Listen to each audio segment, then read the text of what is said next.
Hey everybody, welcome to the live. Mercer's in the house. Woo! Pearl dance, pearl dance, pearl dance, pearl dance. How's everybody doing? Mercer's in the house. Lauren's in the house. Who else we got? We got concurrent viewers here. I got the TikTok going here as we're doing our show. So you, whoever's on there, we've got My NHL Pearls of Wisdom on YouTube. Go check it out, or ask me here. We are going to be talking about a few things today. I just did a video, but I haven't posted it yet, on some rumors. Hey, Lemon Sheriff, welcome to the live, man. You guys are the stars. If you got anything you want to talk about right away, let me know. I got a few things that I want to discuss. A rumor that's come in. I want to talk a little bit about the Montreal Canadiens and Drouin that has happened. And of course, we have the Philadelphia Flyers signing. Would you guys like to talk about any of those three things, or would you like to move? Do you have something else on the top of your mind that you'd like to talk about?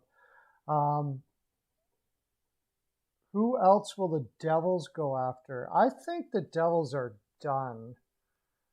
Let me check it out. I think they're done. I've heard they're going after Tarasenko, but I think Tatar kind of ended that.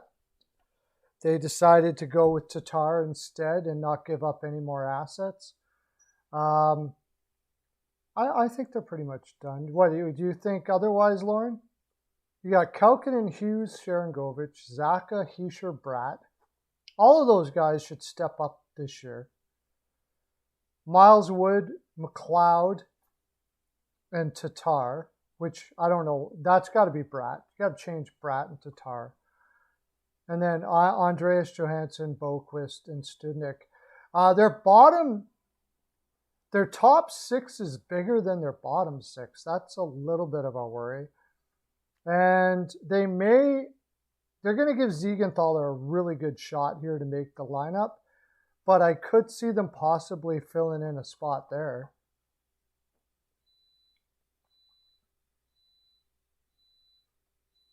Yeah, I think the Devils could do some damage this year with this team.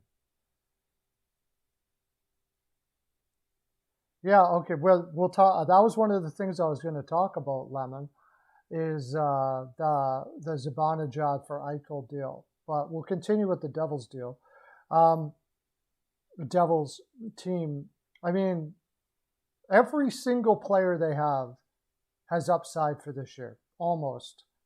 So I don't think, and then with the additions that they had, bringing in Tatar, they need to show a few of their guys how to score, like guys like Bratt. They have maybe a few too many passers on their team and not enough shooters.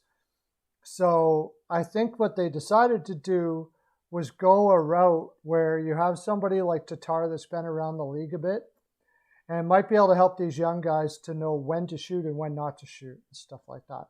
But Kaukonen and Sharangovich, Hughes, I think will probably have a big year. I mean, when you watch that Hughes kid play all the time,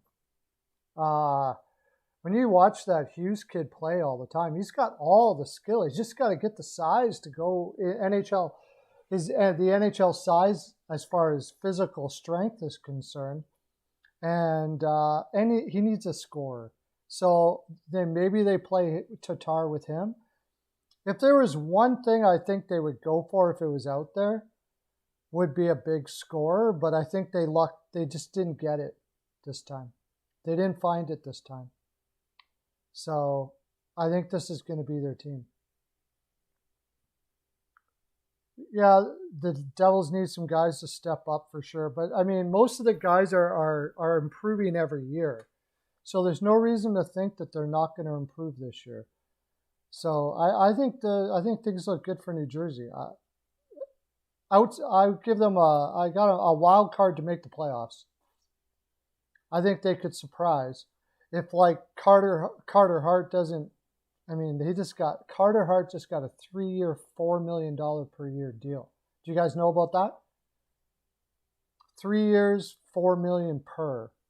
Does that seem a little high to you from a guy that really had a terrible year last year? He had a terrible year.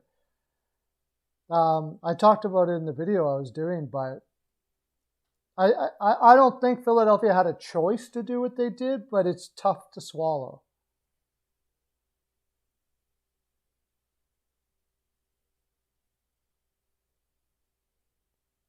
I don't think that's a downfall at all. Bernier and Blackwood, I think they might have the best goaltending tandem in the league. Wow, we're not usually opposite like this, Mercy. I think New Jersey could have the best goaltending tandem in the league.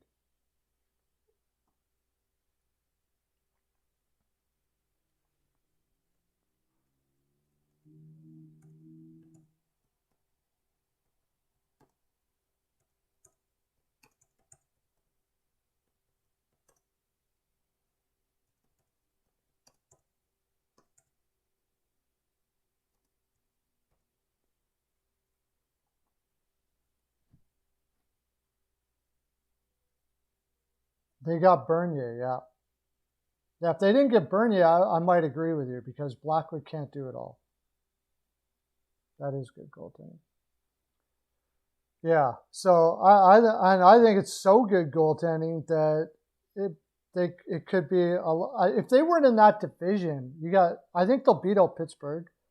If Carter Hart doesn't wreck it this year, Philadelphia probably doesn't make the playoffs, even with all the moves they made. Like, let's face it, it all comes down to that. It really does. So the Islanders should still be rock solid all the way, I think. The problem with the Islanders, though, is still they don't have a lot of depth. I could still see them fading like the last 20 games, like they have almost every year, because they don't have a lot of guys that can step in the lineup, and their players have to end up playing like full 82. I could see injuries being a problem for the Islanders. If injuries crop up, it could be a big problem for them. So New Jersey and the Rangers, I don't think there is a problem, and we'll go into that now, especially if they make this deal. So the Rangers deal is talk. There's been talk that Zibanejad will be part of the deal, and a lot of people are going crazy, like, no way would you give up Zibanejad. Well, that's going to totally depend on what the Rangers doctors think. If the Rangers doctors agree with Eichel's doctors, and it sounds like this has gone far enough that they must agree to a certain extent, then Zibanejad's a free agent after this year. At this now, what's Zibanejad worth right now?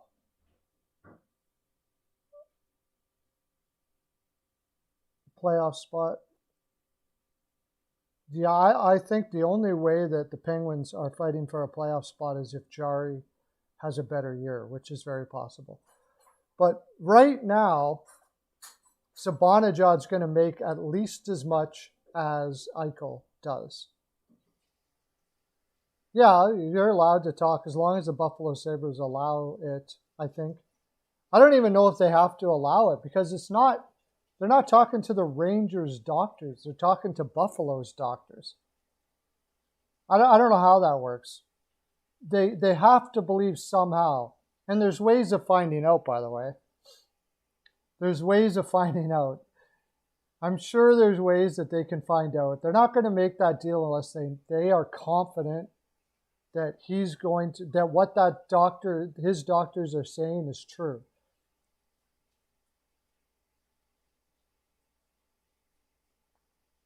But with that in mind, would I make the deal for Zibanejad for Eichel? Yes, I would. If it was straight across, I'd be all over it. But I don't believe it'll be straight across. I believe there's going to be other players involved in that deal, maybe on both sides. But I don't think it's going to be straight across. I think it's going to be another defenseman from the Rangers in their depth chart, who I really like, Robertson, maybe. Just say maybe, I'm not saying, and a first-round pick. And if Eichel is going to be fully healthy like they said, I would still do that deal. I believe Eichel is a generational player. I really do. If he were to play with a guy like Panarin, I could see him getting 120 points. So, yeah, I would do that deal. But that's not it. It's not over. Zibanejad's going to be a free agent next year. Do you think he's going to sign with Buffalo? Probably not. And he's got a no movement clause.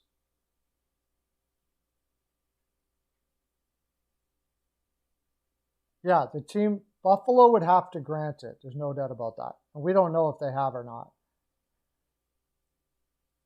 Michael Colby, how you doing, Burgess? Welcome. Thanks for coming into the live. But that's not it. Zibanejad's going to be a free agent next year. And the odds are he's not going to sign in Buffalo. Now, Eichel was talked about being traded to Vegas before this. That was the hottest team that was in the mix. So if they are not going to get Eichel, how about Zibanejad? All you got to do is allow Zibanejad to talk to them to make a deal. If he's happy to go to Vegas, they sign him up to the $10.5 million he's probably going to get for 8 years. And you make the same sort of deal you're going to make with Eichel. I don't think you'd get as much. Maybe you would because it's hard to extend. But the deal was Krebs, Hag, Smith, and a first. Take one of those out maybe. Krebs, Smith, and a first. Smith is going to be a free agent next year, so there's not a lot of value in that pickup unless he's going to sign a contract. But Krebs and a first. Mika would be amazing in Vegas. Holy crap. Imagine that. Pacioretty, Mika Zibanejad, and Stone. Wow. Now, Vegas is still rolling with the idea that they're not going to have lots of injuries because they don't have all that much depth to cover injuries up. But they've always been doing that. They've always been rolling that way. So, if they can go pretty much injury-free, though,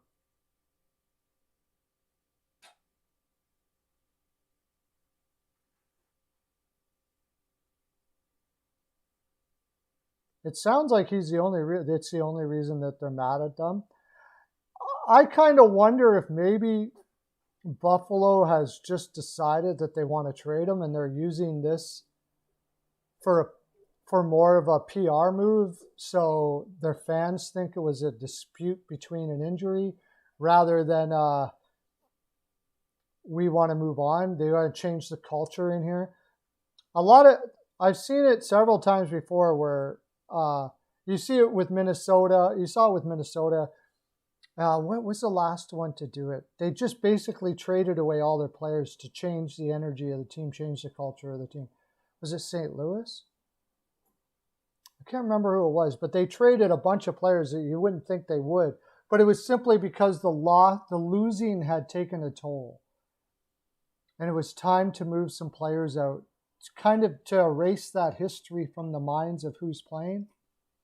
I think that might be something that's going on here. And they're using this to make it look like they're not just trading their franchise guy, but it's a dispute, injury dispute. Although I think maybe Eichel is also, it's deeper than this thing. This might be just the last straw, not the only straw. You know what I mean? That would be epic. Yeah, that would be amazing. That would be an amazing line. Stone, Pacioretty, and Zibanejad.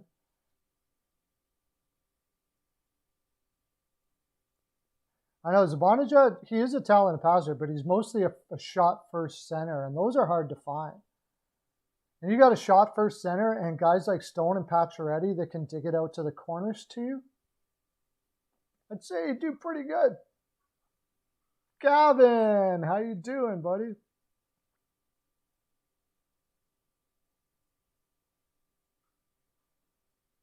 Yeah, this has been an ongoing thing. I honestly, okay, if we go back a little bit, Colby, I think Hall was like the last straw chance that they had to get somebody that's going to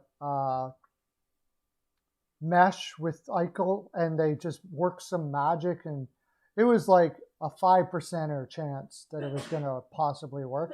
Like Eichel was already out by that time, and basically was saying, "I'll give it one more year," and it was like their last ditch. They knew they weren't going to be good enough, but they were just hoping that Eichel and Hall worked out some sort of magical chemistry together, like or something. And then they figured they could probably always get assets for Hall anyways at the deadline. And it didn't work, but I think it was over then. Before last season, I think it was over.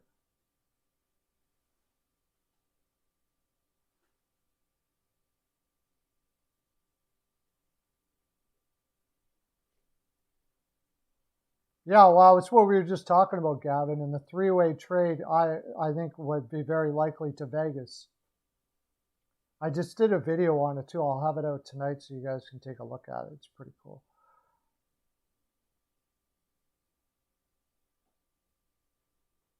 If you were to have, for which team, Kyle, best possible line combinations for which team?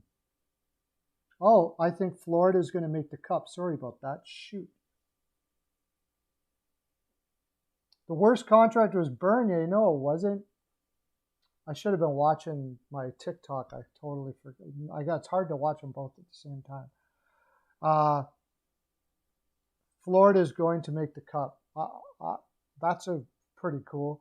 I got somebody on TikTok that says that Florida is going to make the cup. And the worst contract was Bernier, and I wish I would have been there when he did it because I would have argued with him a lot.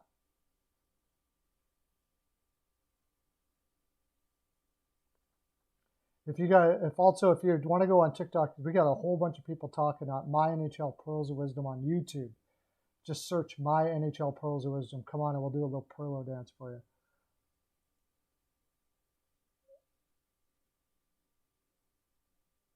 Oh, okay. If you could have 3 forwards on the line. Zibanejad to the Wild. Gavin, I got to answer this first, Mercer, and because that one I got to think about. Zibanejad to the Wild for Boldy, Fiala, and a first to the New York Rangers.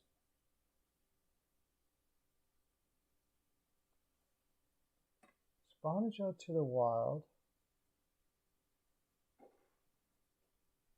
Boldy, either Lundqvist or Schneider. That was the deal I saw too. Gorgiev, they need a goaltender. That was the deal. Gorgiev. But I so don't want to get rid of Boldy if I'm Minnesota. I'm like holding on so tight to him.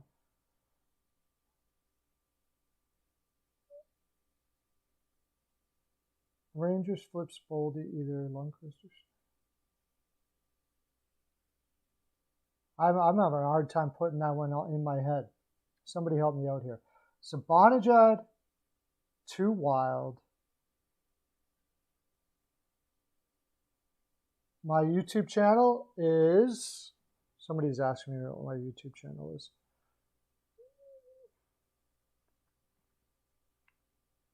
How do I comment on this?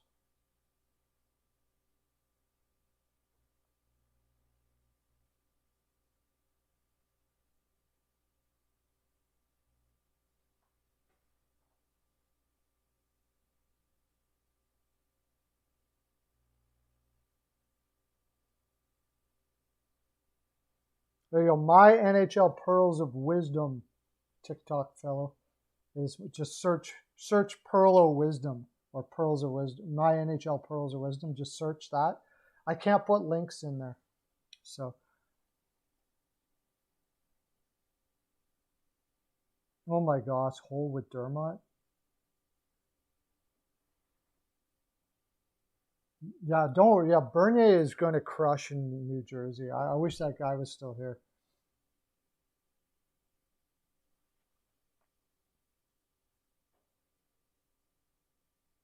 Eichel to the Rangers and Fiala to the Rangers. Okay, Zibanejad to the Wild. I want to see this. For Boldy, Fiala, and a first.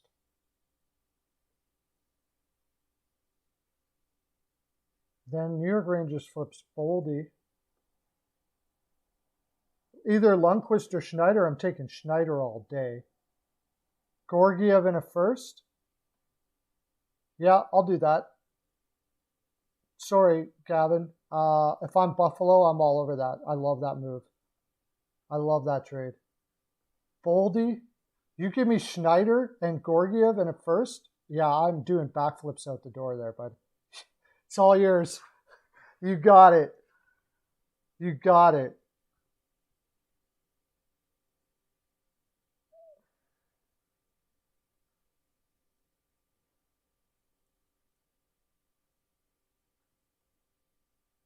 That is a great deal. So I'm going to, you know what? I love that deal so much. I'm going to turn that. I am going to do a video on just that deal, Gavin. So you got Zibanejad. I'm going to write it down right here. Zib to Wild. I don't know if the Wild would want to give up Boldy and Fiala. Man, to get that first line center, though, they just might do this. The only thing is I'm not sure they're going to be able to afford Zibanejad at $10 million. And you're going to have to make sure Zibanejad's willing to sign there. That's going to be the clincher to that one. And a first to the Wild.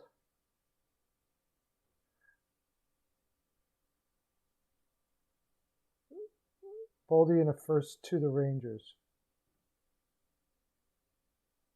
Okay, the Rangers then trade Boldy.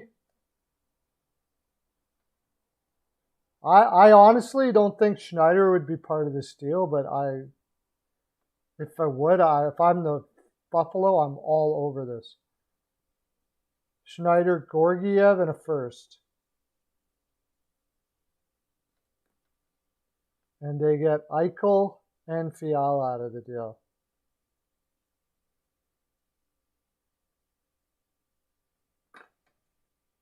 Yeah, I like that. Okay, what else? Sorry, but I wanted to look at that deal. We're talking about the Eichel being a three-way deal with, well, he just brought up Minnesota. But I was looking at Vegas to begin with, so because they were really into John Eichel. Vegas were the ones that were leading in that.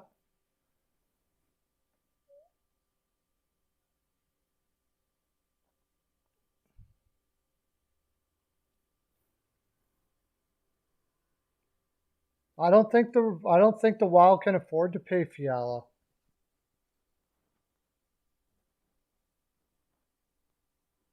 You don't know, but I mean, I had a pretty good idea it was going to be amazing until he was out all year last year. Now I'm not as sure.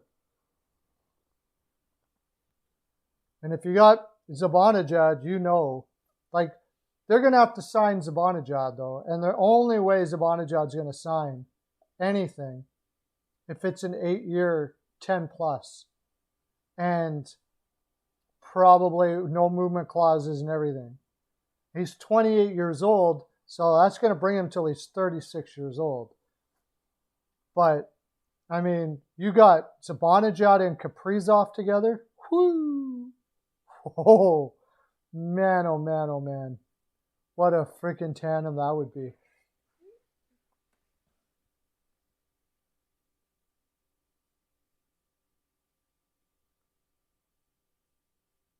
Yeah, they can't sign him, but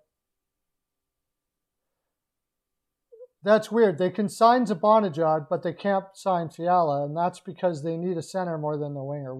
Fiala's playing on their third line right now. They got enough wingers. That's the thing. No, I think they're going to sign Kaprizov. It's going to be a number though. I think Minnesota fans are going to be like definitely going, owie, when they see the number. I think it's going to be about $12 million a year. 8 years, $12 million, I think, somewhere around there.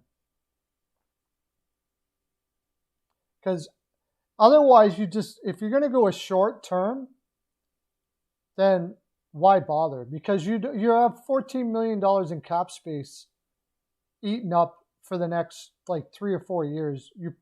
The Minnesota's probably not going to be able to be a contender at that time. You're really on a 4 or 5 year plan now. But Zibanejad's young enough to be very much part of that plan.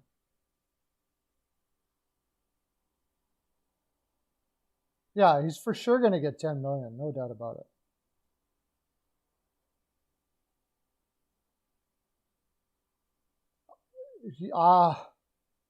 You think that Rossi more than Boldy? I don't know. That Boldy guy, freaking, I love that guy. I think he's going to be a winger in the league, though.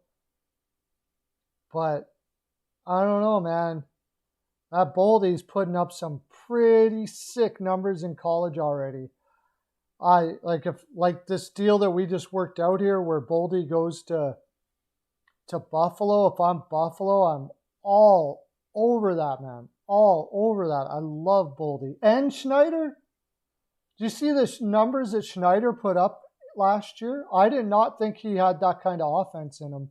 And he's a beast, and he's a competitor, and he's going to beat you down. Oh, man. Yeah, I absolutely love that trade. Just don't tell anybody. Not that I'm making the trade anyways. But if I could get Boldy and Schneider for Eichel, I would do it. If that's all I got, I would do it.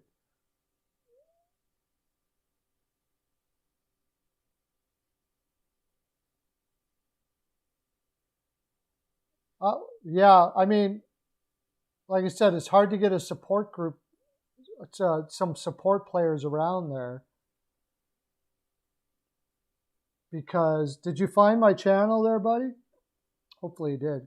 Are you in here? I asked, the guy said search for my channel on. I don't know if he came or not. I don't think Boldy's going to be a center. I think he's going to be a winger. I think he's going to be a beast of a winger. Like something in the area of like a bigger version of Palmieri.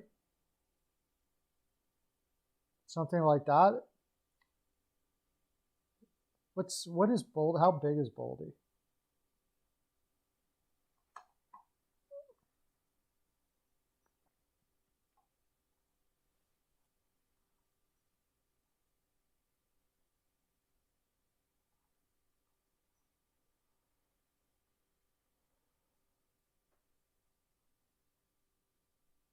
He's 20.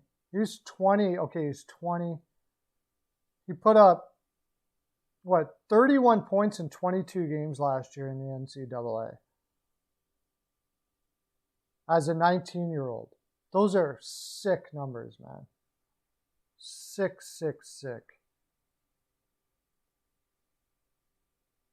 6'2", 200 pounds. He's got to gain about probably 10 to 15 more pounds. He's going to be like 6'2", 210.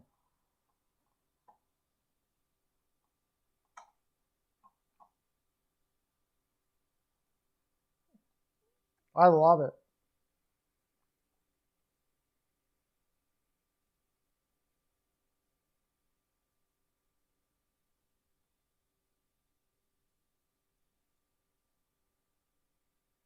Yeah, I'm not, if they're getting Zibanejad, do I want to trade? Boldy is hard for me to let go of, honestly. It really is.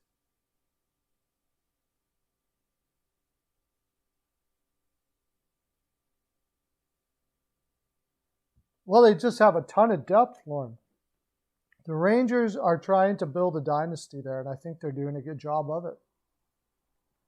They got some luck, too. Let's face it. Pretty nice to be able to just pull out, win the lottery twice.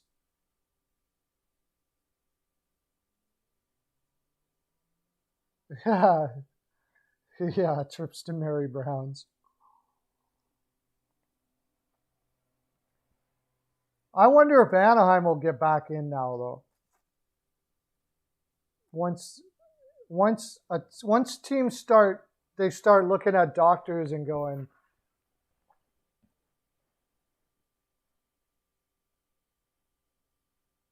I wonder if Anaheim will start getting in, because Anaheim has a lot of motivation to get a guy like Eichel. They're in a rebuild. They can't really afford to suck all the time. I think they're kind of got to the point where they need a face to put on their franchise to sell the sport. And a lot of those decisions are big. They have sponsors and all that kind of stuff like that are putting a lot of pressure on teams. Eichel would do that. Eichel would be their face while they're building. Right now, they don't really have a face. Zegras is going to be very good, but he's not like a superstar. It's been a while. They've been in a rebuild for a while. Mostly because they didn't do it. They didn't actually do it. They should have traded Gibson, Manson, Lindholm, freaking just did it. Do it. I don't understand that. If you're going to do it, do it. Why keep Gibson around? And you're already frustrating the guy anyways. Have you seen him the last 2 years? He looks like he's going to punch somebody in the face.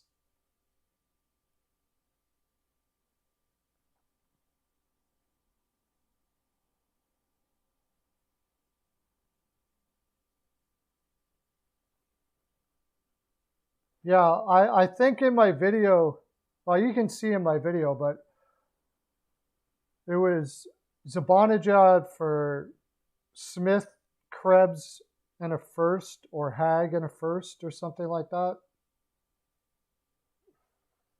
But the thing about Smith is he's a free agent next year, so there's not much value in that.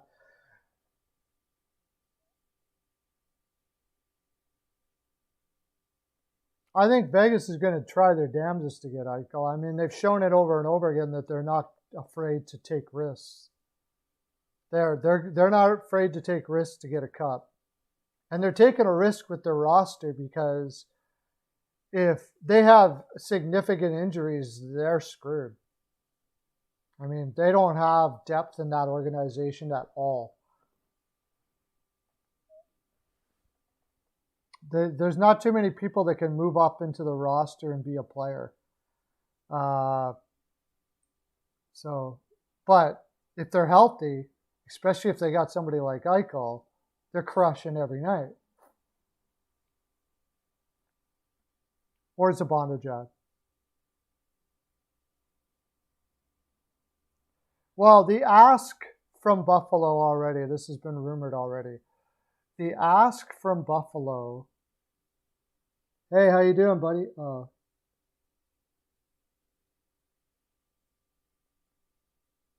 The ask from Buffalo was on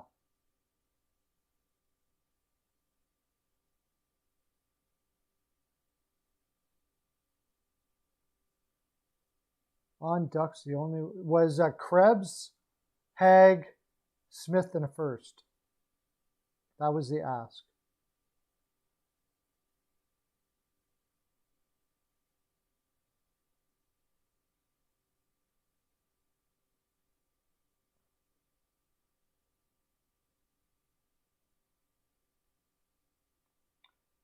On Ducks, the only way I see them getting back. Well, the deal was the deal was, I heard, was Zegras in a first, and then they have to take Henrique back. I almost would do that. Not that I want Henrique, but Henrique is really good for the dressing room, though. He's killer that way. People love, love, love Henrique. And Zegras' attitude is infectious. And then, of course, if you're going to get a first, I think that it was first last year, though, not first this year. Hi, anybody that's come in. I'm doing a show here called My NHL Pearls of Wisdom on YouTube. if you want to get on with that, we got a whole bunch of people there we're talking to. It's called My NHL Pros Wisdom, or you can ask me questions here on TikTok and let me know what we're talking about, the Eichel trade.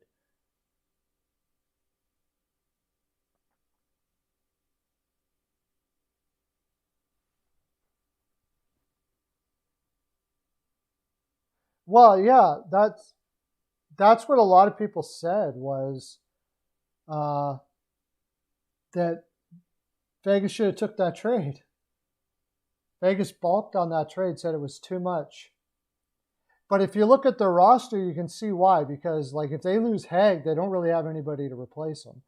They don't have any cap room to add more players. It would be tough, but Ottawa Senators do not want Evander Kane, John Eichel. Hey, how you doing? Thanks for Nathan for following me. Awesome. Ottawa Senators do not want Evander Kane. Nobody wants Evander Kane. Nobody. Not even especially the team that he's already on. So I think they're going to end up having to buy him out, which is just brutal for San Jose. That is brutal. Like, they already have all those bad contracts, and now you're going to buy out Evander Kane too. Like, that team is going nowhere for a long, long time. The KHL will take Kane. Yeah, probably. They took Boyan off, so if they'll take Boyan off, they'll take Kane.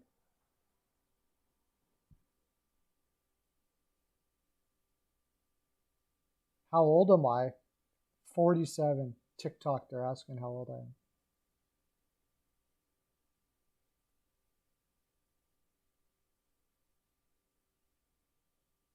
Yeah, it's funny and sad all at the same time. I mean, I hope the guy gets help.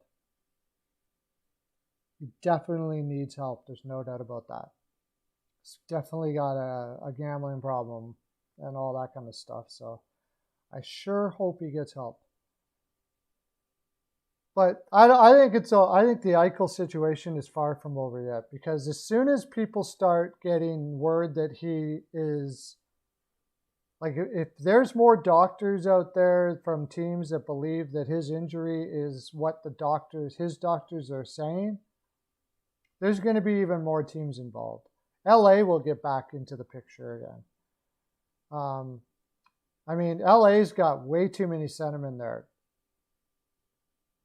But they, they sort of have a superstar centerman, but he's getting older now.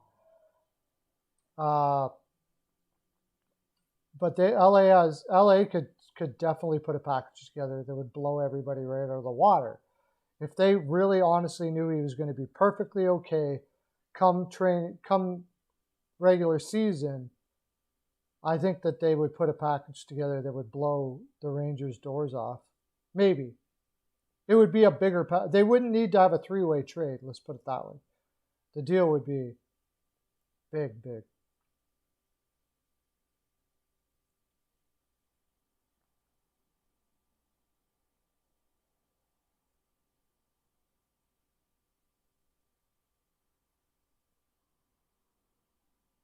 New Jersey Devils signed Kaukonen, did they? Let me check that out. What was that deal?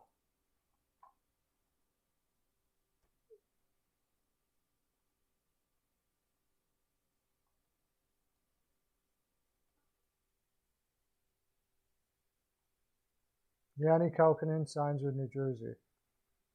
2-year deal, average annual value of 1.8, 1.6, and that's a good deal. That's nice. I mean, Kaukonen could put up 50, 60 point season. He's way undervalued on that deal, but he doesn't have any leverage at all. I think he's 23, so that'll push him till he's 25. That was off the top of my head. Was that right? Is he 23, or is he a little older than that? He could be a little older than that, actually. He is 23. He's 23 years old. So that'll push him till he's 25, and then they're going to have to sign him big.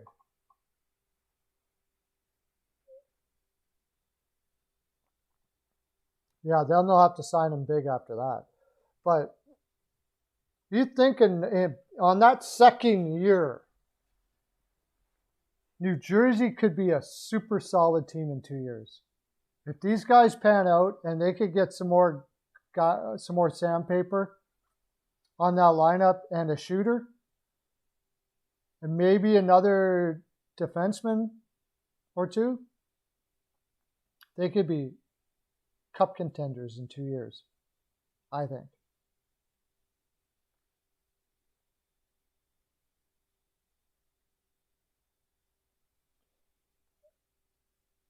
Yeah, but I agree, Mercer. I think I'd probably roll the dice on that trade.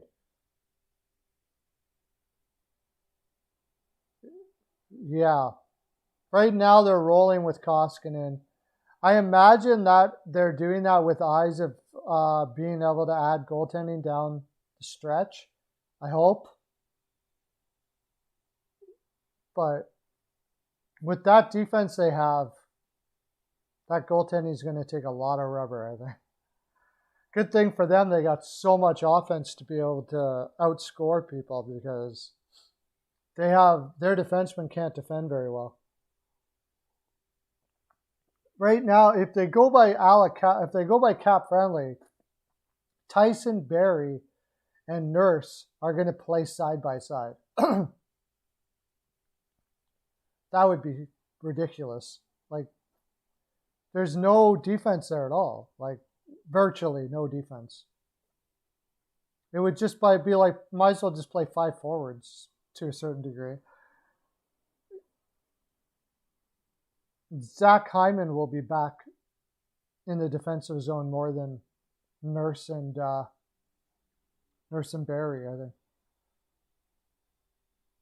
So the other thing I was looking at was the Montreal Canadiens, and they are saying that Drouin will be back.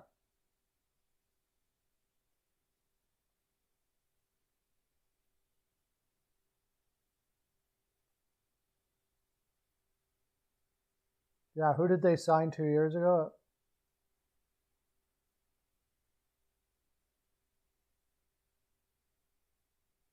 Alex Galchenyuk. Did it actually happen though, or is that just rumored? I don't know what the heck Galchenyuk is going to do in Montreal. You can't play bottom 6. I don't get that at all. 13th forward.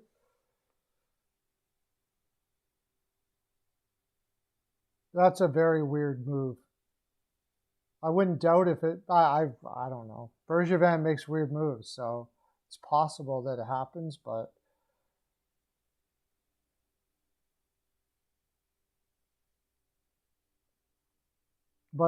talking about Montreal, there was so they have it where I think getting Hoffman screws up Montreal a little bit, and it usually does for any team that gets him. Hoffman is terrible defensively. In cap friendly, I wonder if I can bring it up. Let me bring up cap friendly. Okay, you guys can see that. They got Drouin playing on the third line with Evans and Anderson. By the way, it's awesome that he's back, and I hope we're doing really well. I don't think Jake Evans is a third line center. I'm not an Evans guy. I think he's doesn't have enough offense, doesn't play well enough defensively. He's one of those guys that can't play well enough, provide enough offense to be in your top 6, but doesn't play well enough defensively to be in your bottom 6 as a center anyways. So I don't like Drouin playing with Evans, and Josh Anderson can't play defense worth a damn. Like, all that line is going to do is grab the puck and go to the net with the puck, while the other two don't know what they're doing while you're doing it.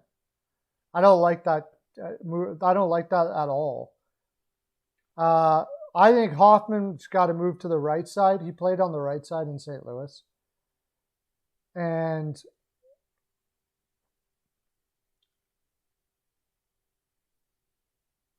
Drouin moves, and then Drouin plays on the left side of Kotkaniemi, which would be a very difficult line for Kotkaniemi to work with. He'll be the only one playing defense there. But at least it gives Drouin, bad line to say the least, yeah. I don't like that line at all. At least it gives Drouin a good opportunity to play some offense. Yeah, Brandon Perlini, yeah. No, that was a pretty good signing, actually. But, and then you put Gallagher down here. Play Gallagher. Oh, can Anderson play left? No, shoot. I don't know what you're going to do with it. Oh, put Lehkonen up with Evans and Gallagher, and then Josh Anderson and Armia and Paquette. Let's face it, Anderson's going to end up being your fourth line guy. They paid $5 million for a fourth line player. No matter how you put it, eventually, if you got a really solid team, Anderson's a fourth line player.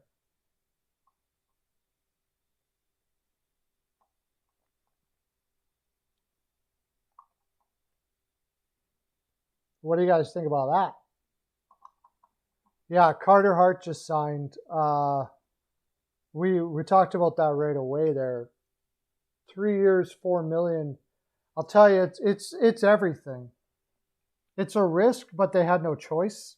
It's like a risk you have no choice doing. It's sort of like having to jump off the apartment building from the 5th floor because it's on fire. If Carter Hart doesn't do it, they're done. It all comes down to Carter Hart. So they have no choice. They could have gave him less money, maybe. I don't know. He didn't have any leverage. But I think this deal was sort of like, we believe in you deal. It's one of those we still believe in you deals. We still think you're amazing, lifting him up and getting him his head back, realizing how good he is and all of those sort of things. And when it comes right down to it, they got to do everything they can to have that guy, to have Carter Hart rebound, or they're done. Welcome, who's ever in TikTok. I'm on My NHL Pearls of Wisdom on YouTube doing a show right now. We're talking about Carter Hart. If you have anything about Carter Hart or anything else about hockey, put it in the comment section and we'll chat.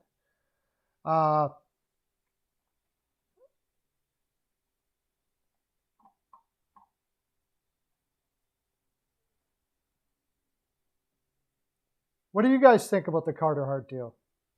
What do you think about it in TikTok land there, whoever you are? Tell me who you are too, by the way. What do you think about the Carter Hart deal? Too much? Too long? Like 3 years seems a lot, doesn't it? For a guy who just had an absolutely horrible year, you got a 3-year deal? Like, wouldn't you do isn't it a 1-year show me deal? The only thing I can think of is they're afraid if they do a 1-year show me deal that it's going to affect his confidence and he's not going to rebound.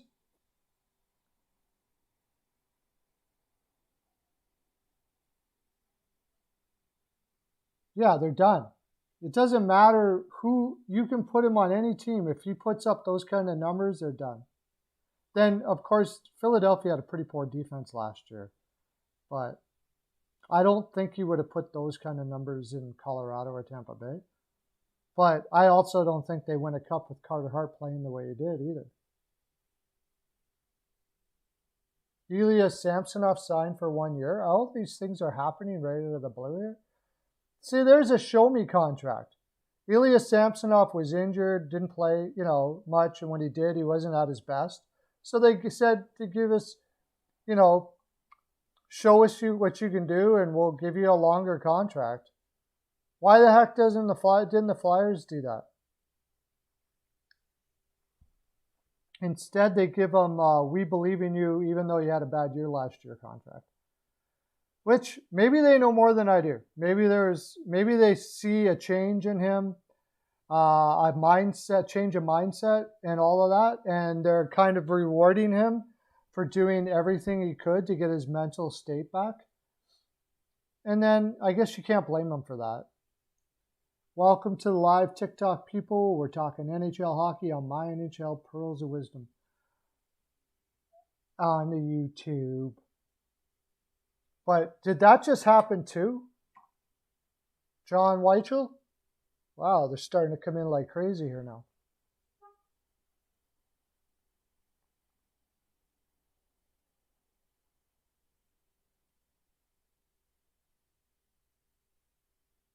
Yeah, it would be just absolutely devastating if Carter Hart had a bad year next year, because now you've got Jones there too, who hasn't been a pillar of confidence the last couple of years.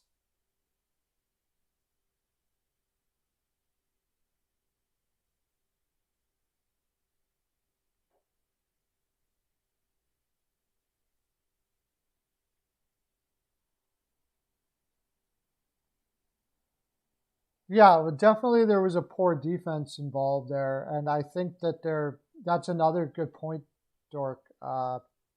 They probably they in the organization identified that defense was a problem more than Carter Hart.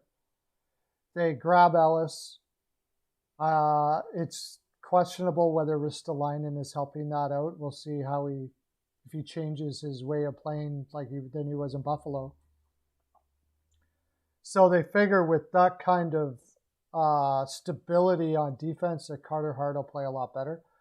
And it's kind of a roll of the dice, but you got to make moves like that. I mean, I can question what a general manager does all day, but the truth of the matter is there's a lot of times when you got to go with your gut and just make moves like that. Like, you have no choice. Not everything is going to be for sure.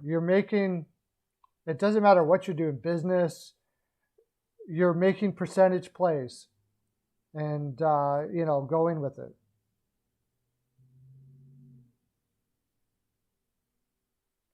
Yeah.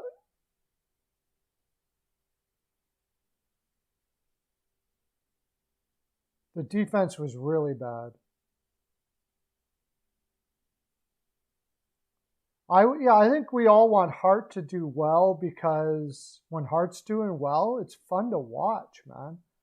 When Hart's playing at his best, even if you're not a Philadelphia Flyers fan, you get a feeling that you're seeing, that epic Hall of Fame goaltender, and everybody loves to see that regardless of what team they are. Like, I love when Price is on, I love watching him play, even though he's not on my team.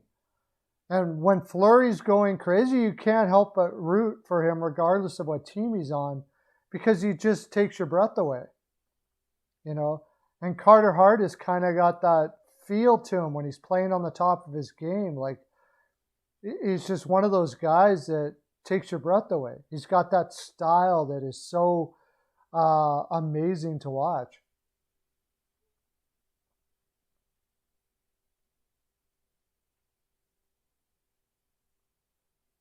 Yeah.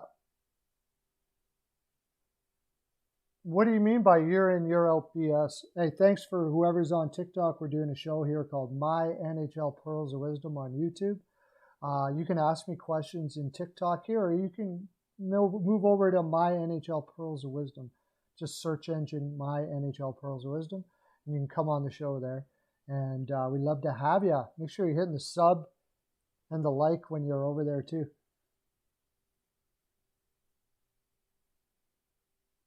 Yeah, I think goaltenders, people have an affinity for goaltenders as well, because it's the toughest position in hockey, one of the toughest in sport. And when you watch a goaltender go nuts, it's one of the most incredible positions to watch. Like, it's the hardest one to watch. It's the hardest one to do, and it's amazing to watch a goaltender just stop everything. It's incredible. Yeah, that's why Georgiev would be part of that deal, I think. I think Georgiev would almost certainly be part of that deal going back to Buffalo.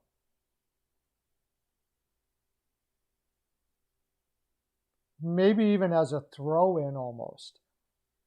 Buffalo could take Georgiev almost as a throw-in for that deal. Whatever they were going to get, they could say, throw in Georgiev and we're good. Because Georgiev probably is not your number one, more like a 1B guy. And they just don't, he's just not going to stay there. There's no way he's going to stay there. He's going to go get more of an opportunity. Shesterkin's going to play everything there.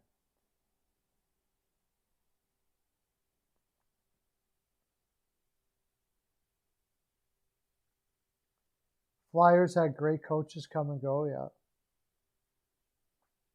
Yeah, I mean, we're going to see, especially if Hackstall does really well in Seattle, that's going to look bad.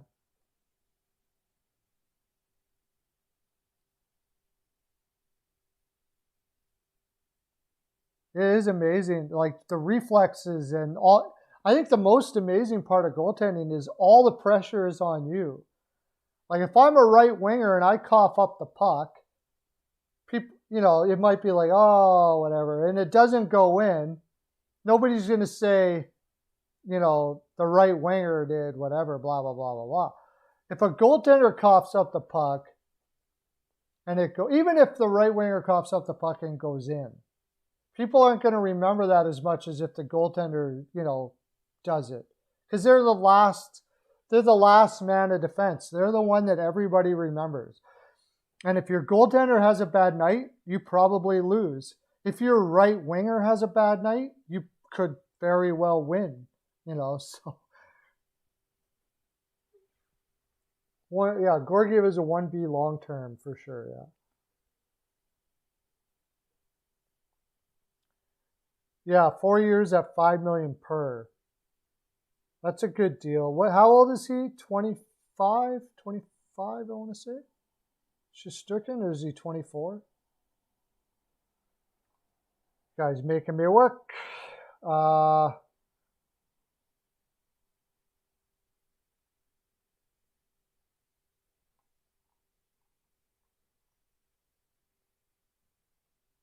New York Rangers.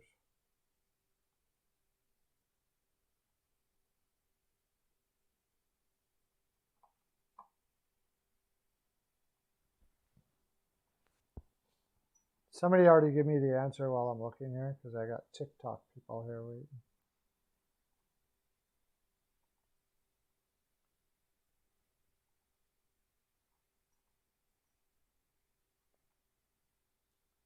$25. They're both 25. So yeah, he needed a 4-year deal. So he bought, that was even buying out some of his free agency. That's a pretty sweet deal.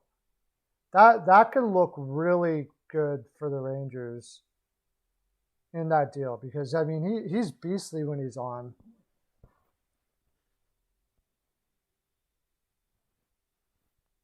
What do you, King's working for Panthers college player? What do you mean?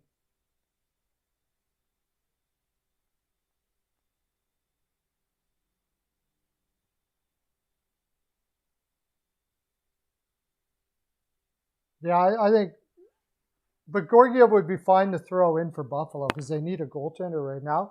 Georgiev would probably like to go there to try being a number one goaltender. He would not have anybody to take. Like Anderson is he's a 40-year-old. He could learn from Anderson and become as good a goaltender as he can be. You never know. I mean, he could. Ullmark was probably not much better than Georgiev at the same age. Give him another 2 years, he could be a number one goaltender. So, yeah, and the Rangers just aren't going to use him. Well, they would use him, but they're not going to sign him again. And he's not going to want to stay there with Shesterkin getting that deal. So, all right, it's doggy time. Anybody out there? Everybody on TikTok, just wait a second. I'll be right back, everybody here. It's only a couple minutes. We're going to go talk to the doggies, and we'll be right back to talk about all the new news and trade speculation and everything we've been doing here in the last little while. This has been fun. Stick around.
Hello, everybody. We are back. Okay.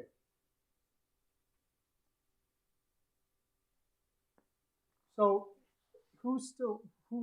somebody was asking me what would be the best top line. Who was that was asking me that? Was it Mercer? Was asking me what would be the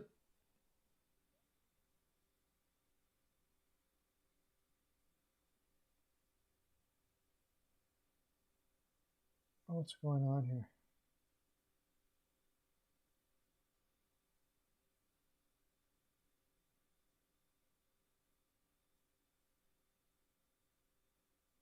I'm live on another device. Oh, shoot.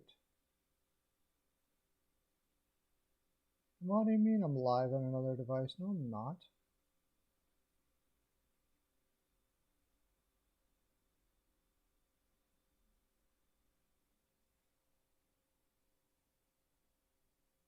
Okay, I'm back again. What would be the best top line in the league? So, Mercer, were you asking if I could take like any players in the game as a top line? I would surprise you. I would probably have almost all centers. If I could take anybody for a top line, I think McDavid could play wing better than most wingers. All wingers can play wing. Or say McKinnon.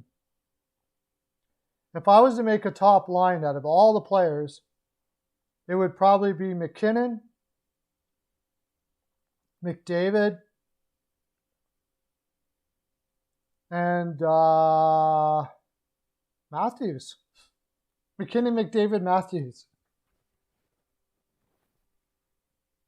Just play Matthews on the right side, the way he can shoot from the right side, simplify his game. McDavid center and McKinnon left wing. That would be insane.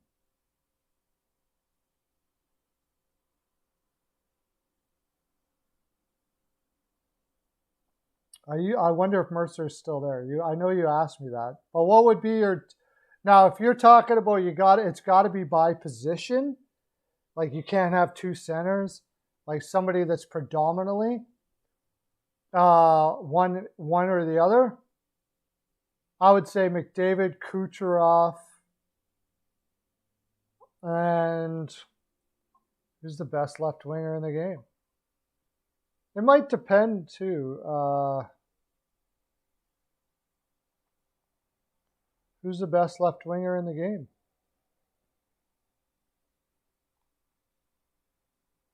That might be debatable, actually.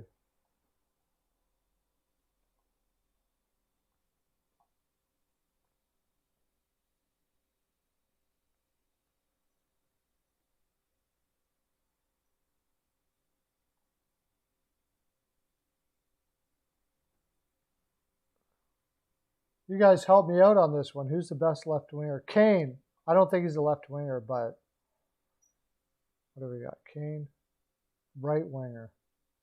Kucherov's right winger.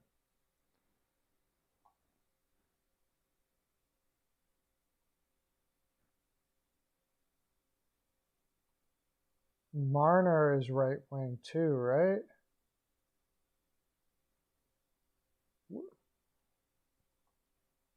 Who's the best left winger in the game?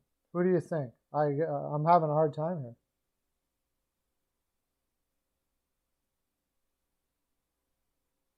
Draisaitl. Okay, yeah. Draisaitl does play left wing.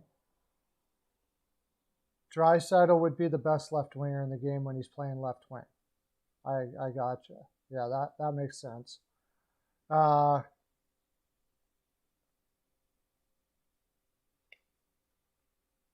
It's a lot tougher than you think, because left wing is hard to get great left wingers. Landeskog.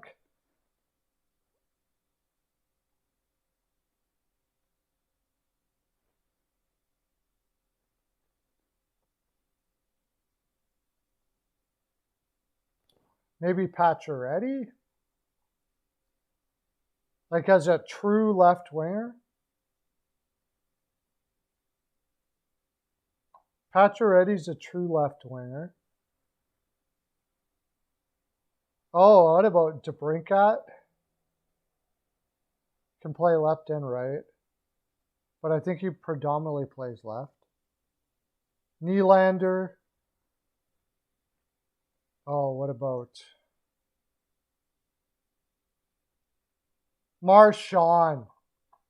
Marchand. That's it. Marchand. Marchand. Anders Nielsen retired, yeah. Yeah, it was, yeah, too bad. He was looking like he was going to be a really good goaltender, but he couldn't get over his injury issues. But Marchand would be my left winger. I don't think you're going to find a better one than that. So it'd be Marchand or Draisaitl, but Marchand's a true left winger. Marchand, McDavid, and Kucherov. Woo! How much is that line? Oh, actually, Marchand's on a stupid good contract. I forgot about that. He's on a crazy good contract. He's only making $6 million for the next 4 years. That is insane.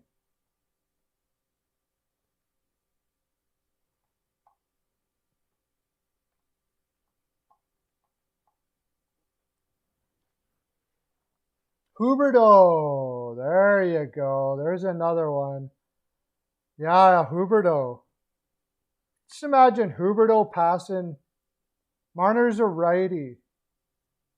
Marner's a right winger. Huberdeau passing to McDavid. Or Kucherov, for that matter. But Kucherov is more of a playmaker, but he's just still a great shooter nonetheless. Hey, how you doing, guys? I'm doing a show here on YouTube from my NHL Pearls of Wisdom. Come on over, enjoy the frolic, or you can ask me here. We're asking who is the best left winger in the game right now. Also, if you look at my last TikTok, I have a little thing on Nurse there you might want to look at.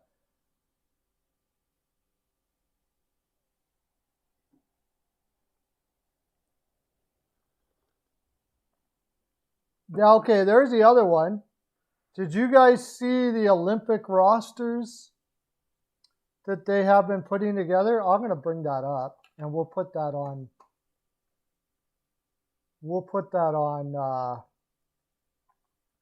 Let's get that up on the screen.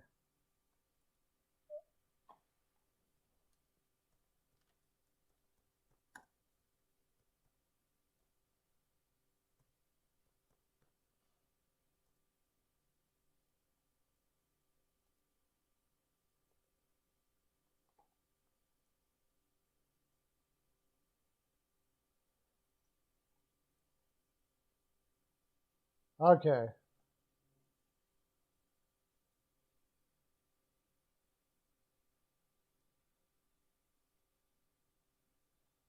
How come my window capture is not working?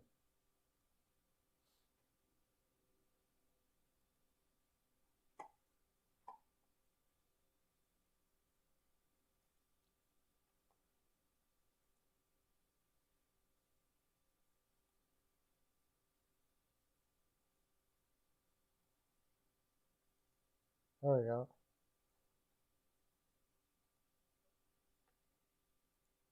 Can you see that?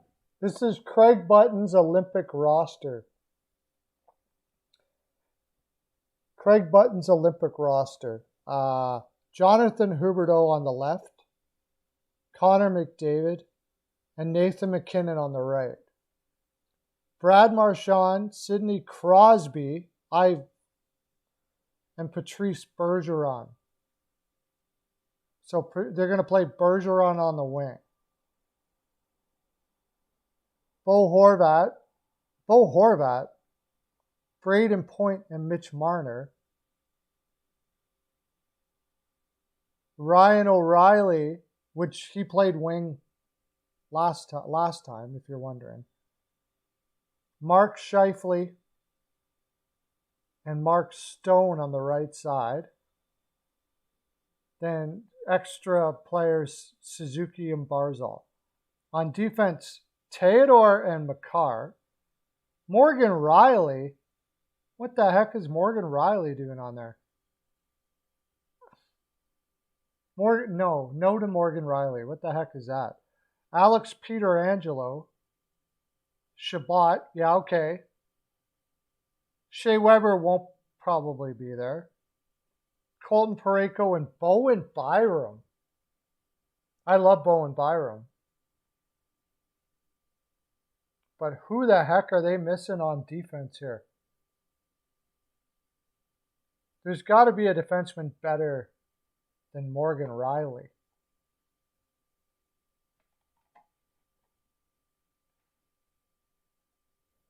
Did you guys see that? Are you blown away by that, or is that just me?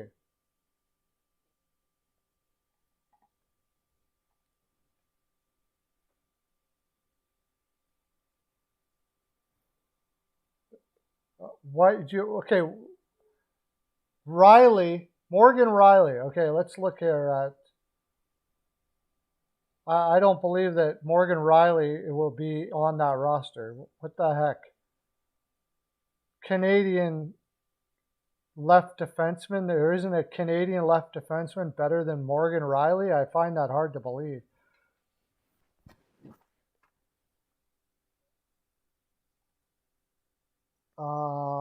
Where's Werenski from? Werenski's from the States. And I think he's a right defenseman. I would take Pelech over him.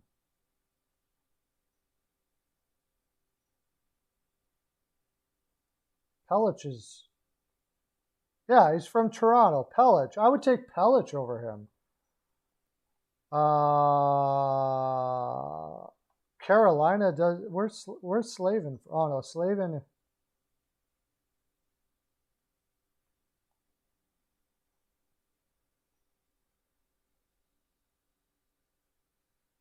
He's from the United States, of course. Oh, the U.S. is going to have a strong team. What about Dougie Hamilton? See,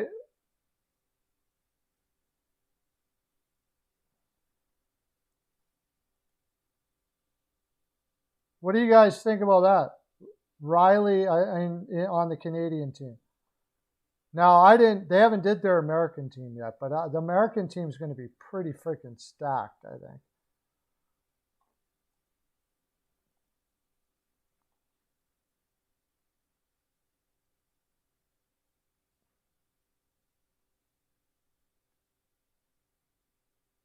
New York Rangers, I believe, yeah. I would take Ryan Lindgren. No, he's from the United States too. Shoot.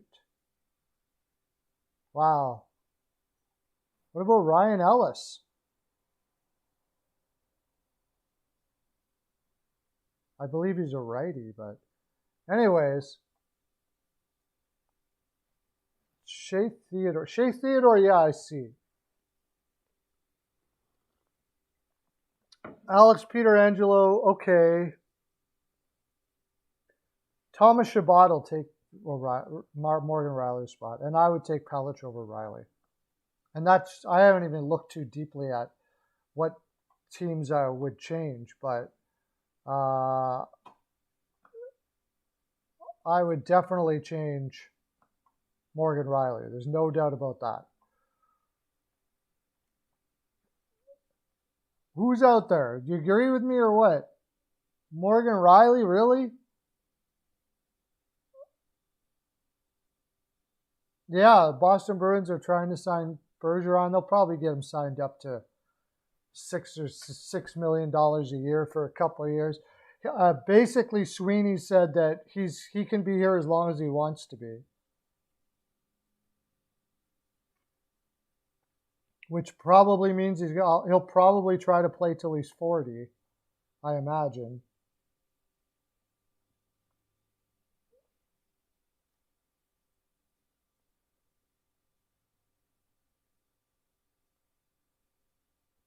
How old is he? 35? He's still one of the, I don't know how long his legs are going to hold up, but he seems like one of those guys that'll just play forever. You know, I think that they would, if they were smart, they would don't give him a 4-year deal, just give him a 2-year deal, and then do 1-year deals every year until. That way, I mean, I don't know, money's money, I guess, but he's made a lot of money. At this point, I think he should take a 2-year deal.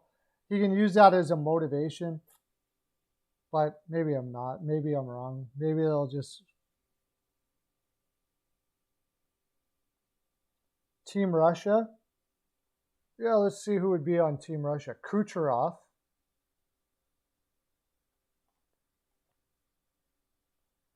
I gotta change my title so people know what we're getting into, because I think they're coming in here and seeing that we're not talking about the title and then leaving, which I don't blame them. I probably would do the same thing. So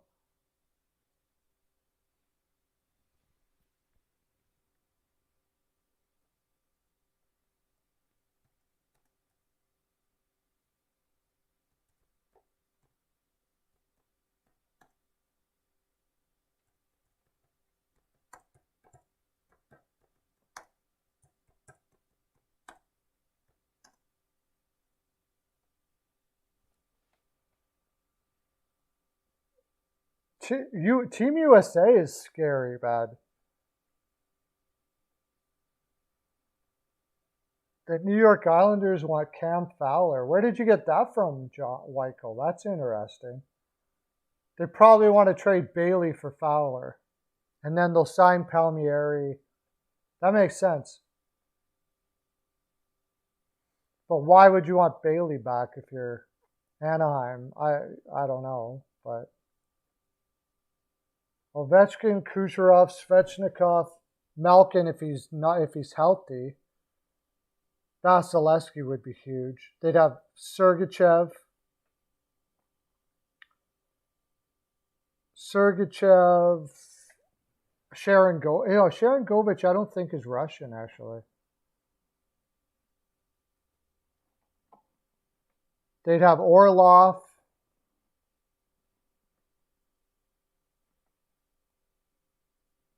They'd have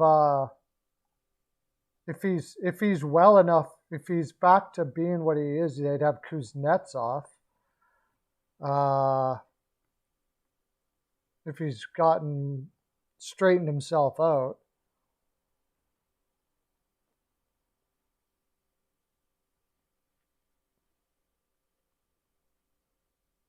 Who else would they have?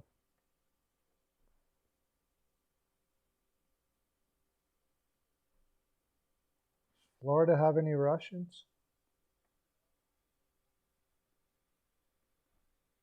They'd have Shesterkin, I believe. Isn't Shesterkin Russian? Or is he? Goaltending might be the issue unless Shesterkin is Russian. Thought he was. Oh, and then what's the Islanders? The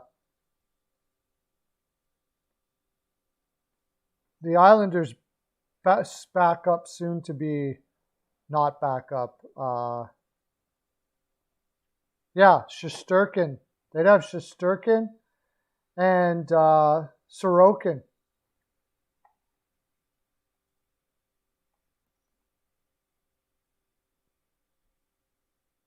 I guess they could have Dadonov.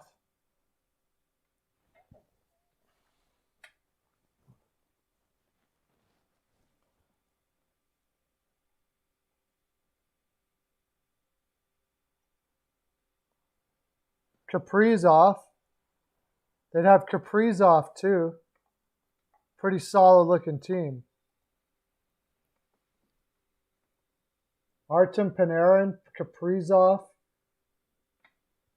So you'd have like, who's going to play center though? Besides Malkin out of that. Ovechkin, Kucherov, Svechnikov, Kaprizov. You got to hope that Kuzi's going to be there, Kuznetsov. I'm not seeing too many centers. The wingers they're laughing on the wing. And they got goaltending down pretty good with Shesterkin and Sorokin. I imagine by that time, it's this time. I don't know. Sorokin would be the backup. Vasilevsky, sorry. Shesterkin and Vasilevsky, goaltending's fine. I should say. I would say goaltending's very, very fine. But who's going to play center for them? they're going to have to make maybe some guys that are already in the Russian Elite League. But as far as NHLers are concerned, there are not too many Russians.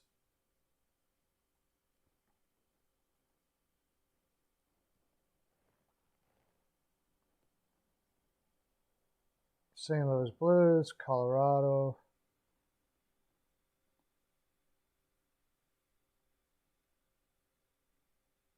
Yeah, there are not many Russian centers.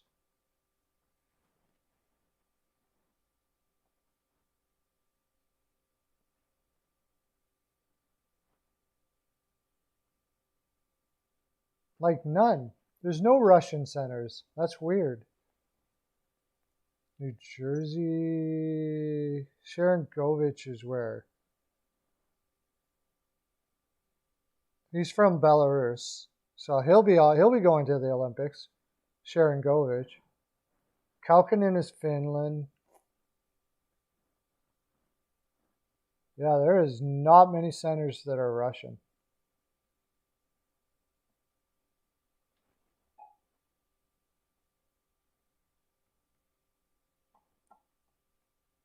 Did you find any? Who makes the Edmonton Oilers roster this year? Well, it is kind of up in the air in a lot of ways. Barbashev, yeah, not exactly your ideal number one center there, Barbashev for sure. So I think they're going to be pretty thin up the middle. Trennan from Nashville, again, not ideal.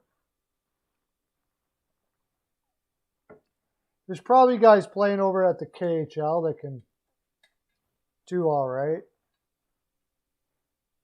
but yeah, their weakness is definitely going to be up the middle. And then if you look at defensemen, I think they'll be okay. Kulikov, Sergachev. Who makes the Edmonton Oilers roster this year? Sorry if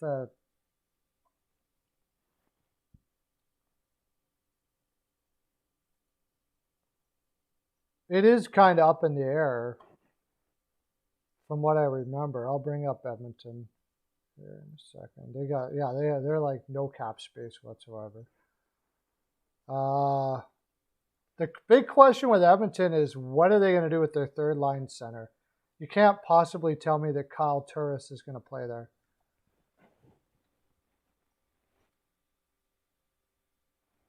For Dylan Holloway might be able to make the team this year if they don't do anything about that center position. Either that or Cooper Merity, who put up good numbers last year, but he's not a good skater. But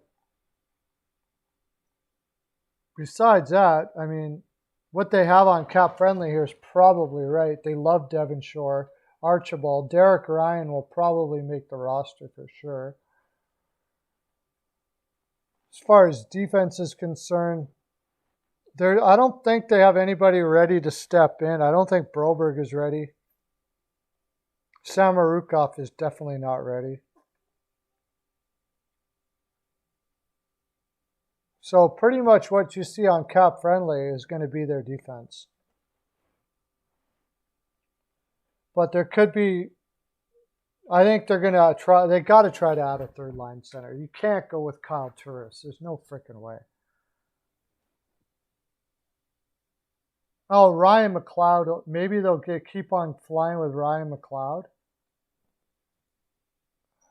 But he has very little offense to provide. In Zug, in the AHL, he had 28 points in the AHL. I think they're going to give Ryan McLeod every chance they can get. They must be doing that because there's no way they're going to fly with Turris. Ryan McLeod will make the Edmonton Oilers, yeah. Probably Ryan McLeod, I agree. It'd have to be. Have to be. No way Turris. I can't see him improving it that much because he was a dumpster fire last year.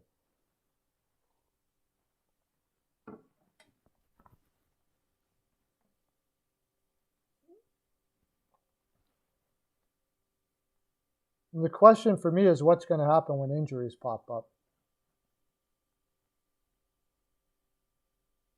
Well, the Bruins are interested in Dvorak, yeah. But tough trade to make. He's obviously decided he wants to move, but they just haven't said it because there's no way you're going to trade Dvorak if you're Arizona. Unless he has said, you know what, I want to try and I want to go somewhere where I have a chance now. I think that's probably what happened behind the scenes. But what's Boston going to give up? They got to have some players on their roster, don't they? I'm not taking Charlie Coyle. I don't think they take DeBrusk. If you were to take DeBrusk, maybe DeBrusk and a first-round pick, and see if you can work with DeBrusk there in Arizona, and then of course you get another first-round pick. Well, they got 4 seconds and 2 firsts so far. So I would say, yeah, it'd be great for Boston if they got Dvorak, though. Holy crap, that would be good.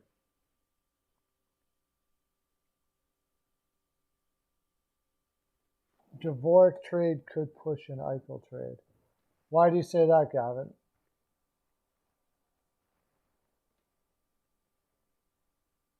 Could push it till later, you mean? A Dvorak trade could push an Eichel trade till later because that would be one less team. Yeah, I mean, Minnesota might consider Dvorak if they think Eichel is too high of a payment. He makes less. He's on a shorter term.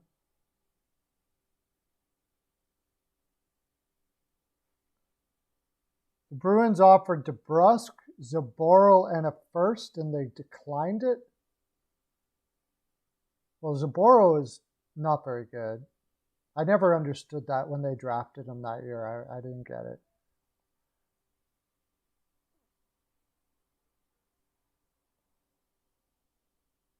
DeBrusk was trash last year. So I guess I could see why they would turn that down. Yeah, that's true. If Dvorak comes off, there's not too many centers left. So obviously they got a better deal than that out there.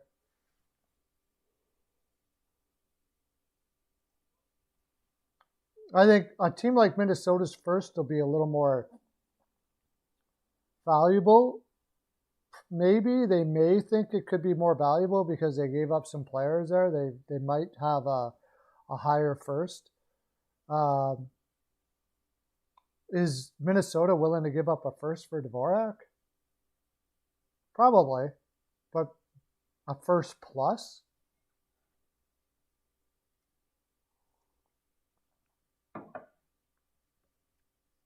I heard that was not true. At least they dispelled those rumors. They said that rumor was not true. Well, we already know how he does, though. That's the thing, Bill. How you doing, by the way, Bill? Thanks for coming in, buddy. We already know how he does. He doesn't do well.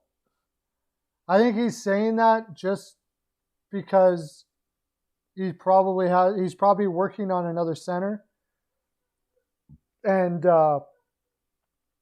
he wants the rest of the league to think that he's cool with Coyle up the middle. You're not fooling me, though. I don't believe you. Now, apparently Coyle was injured last year, though. Did you hear about that, Bill? He was playing hurt. But even before that, they tried him up the middle on the second line, and he never worked out. He's not creative enough to be up there.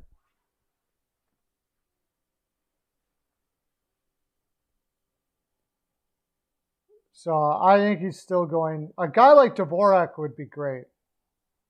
I think a guy like Dvorak would be great. But if they already offered DeBrusk, Zaboral, and a first, it's a pretty heavy price out there for Dvorak. I mean, it should be too, because he's got a great contract. He's a great two-way guy. So it should be. Timo Meier is not getting traded, according to them. There was a rumor out there that it was happening, and they quickly dispelled it. San Jose said there's no way that they're trading Timo Meier. So I had a link. One of my videos, I talked about that. But I definitely think Boston's still interested in filling that. They could use Coyle at first for the beginning of the year at least, because they're probably still going to make the playoffs with Charlie Coyle as their second line center. They could put Foligno in there too. So I don't know why they put Craig Smith as a centerman. He played centerman early in his career, but he's not very good at it. He's a winger all day.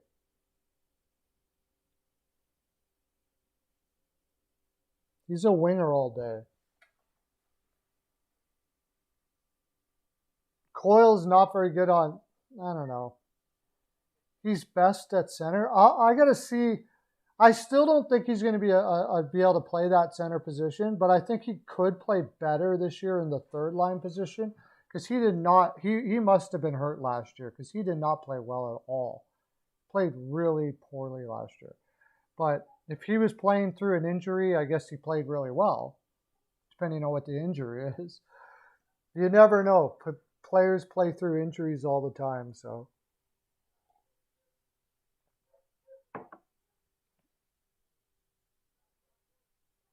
But I would imagine that they would be looking at Dvorak. But there's a lot of teams that will be looking at Dvorak. Yeah, you could play him there. It's not ideal. He's not a second-line center anymore at this stage of his career. But he's probably better than Charlie Coyle. He's better than Charlie Coyle. So you could play him there for now. But let's face it. You got to get somebody that shoots. You got to get a shooter there in that position. Hall's a passer from the left side.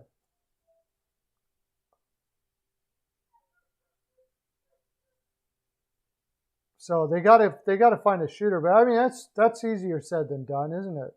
It's not like shooting centers are just falling out of the air everywhere.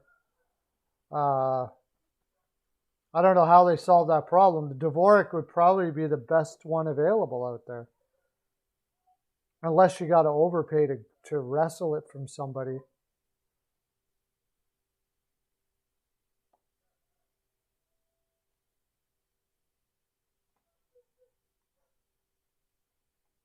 And the bait they're using in DeBrusk doesn't really have all that much value right now. They've sort of taken the value away because, I mean, well, he did. He just played like trash last year.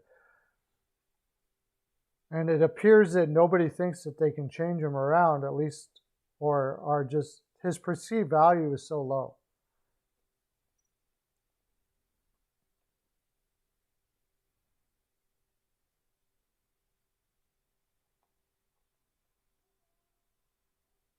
Tough one for sure. There's Bozak is out there, but that doesn't turn the needle all that much.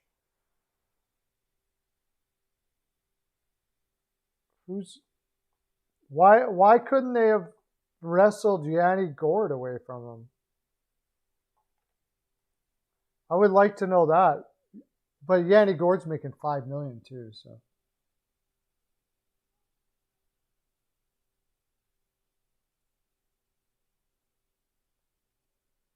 Yeah, totally impatient for sure.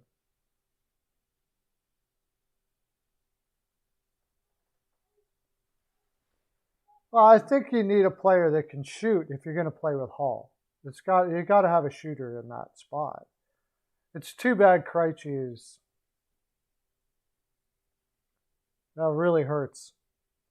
That really hurts Boston unless they can find a way. I know that they're waving Zaboral out there, but I don't think he's got enough value. Of Zaboral, DeBrusk, and a first obviously isn't going to get you Dvorak because it won't. So if it won't get you Dvorak, what else is it going to get you? Not much.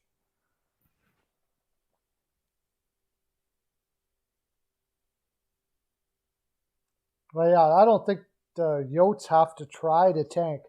The Yotes can try the players will always try, but the Yotes can try as hard as they possibly can.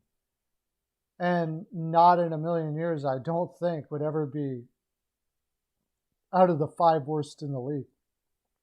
That roster is absolutely deplorable. Buffalo's roster is better than Arizona's. And not only that, with a rookie coach to boot, like that is just a recipe for disaster there.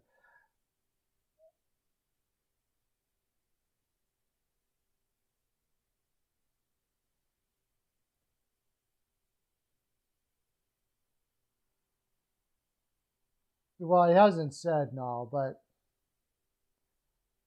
yeah, I think it's pretty ambitious to think that he's going to come back. That's what Sullivan, was it Sullivan or was it Sweeney that said, it's not out of the question that he comes back. He decides to come back halfway through the year if his competitive juices are flowing, I guess.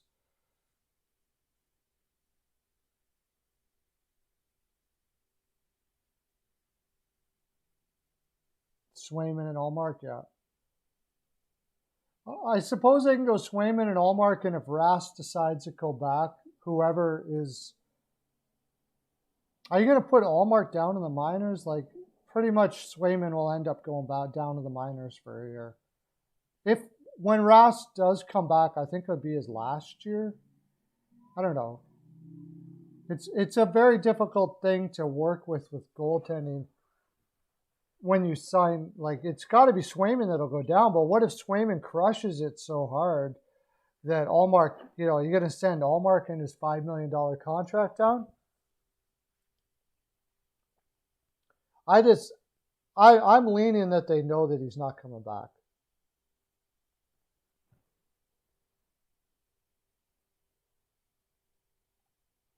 By the way, everybody hit the like button right now. Let's get these likes up. Got 7 people on and 4 likes. Yeah. What do I think of the Darnell? I just did a TikTok about Darnell Nurse contract. It's freaking risky. But almost like Carter Hart, it's risky, but almost like they had no choice.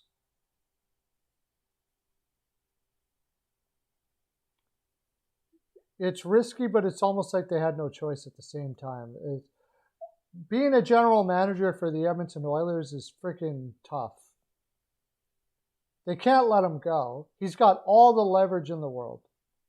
They could sign him to a bridge, but they can't afford to lose him after the bridge either. I don't know.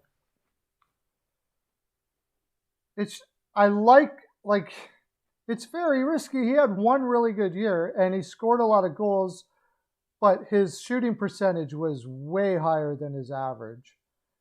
He'll probably, get like maybe 12 goals and 35 points next year.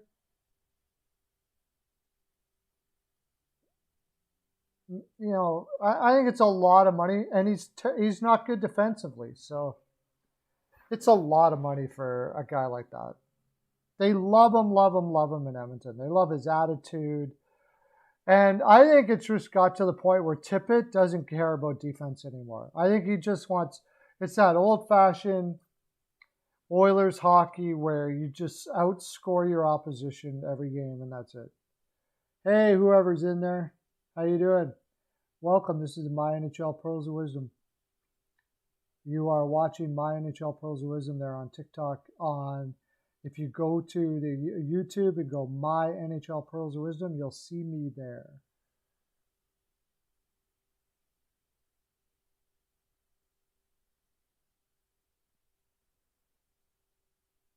I don't know. I'm not going to say anything about that because I'm not sure that they asked Brindamore. Brindamore, I don't know.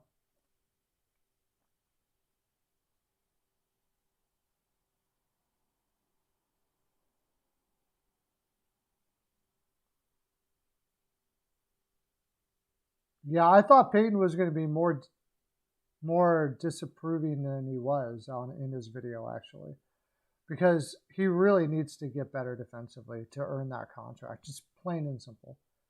Plain and simple. Either he has to get better, remain at, what did he get? 16 goals in 60 games or 55 games or something like that.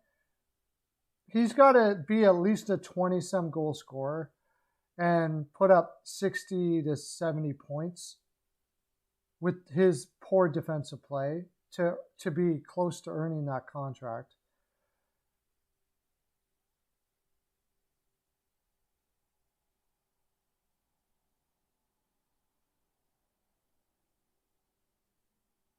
Probably he does. He's just a little guy.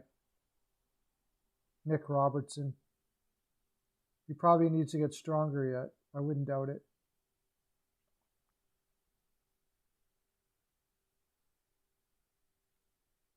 Yeah, well, playing with McDavid does make you look a lot better. But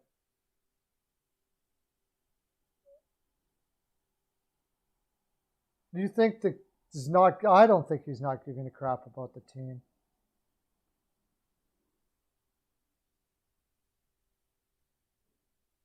I think he really believes in the moves that he did, but we're going to see. When their defensive numbers are all crappy and they're like, what are they going to say? I'm going to see what they say. You got Duncan Keith, Tyson Barrie, Darnell Nurse. None of them are very good. All of them are not very good defensively. So then Cody Ceci, when he was in Toronto, he was great in Pittsburgh when you got every forward coming back hard and playing deep in the offensive zone to pass the puck to. You're probably not going to get that in Edmonton. Zach Hyman might be in the defensive zone more than Barrie and Nurse.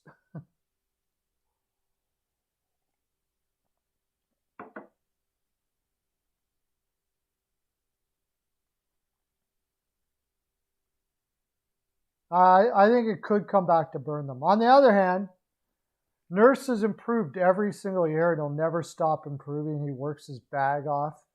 He is a tireless worker as far as getting better at what he does. So he may get better defensively. He may get better offensively. He's still fairly young. He's just approaching his prime as a defenseman. But I think if he plays with Barrie, it could be a disaster.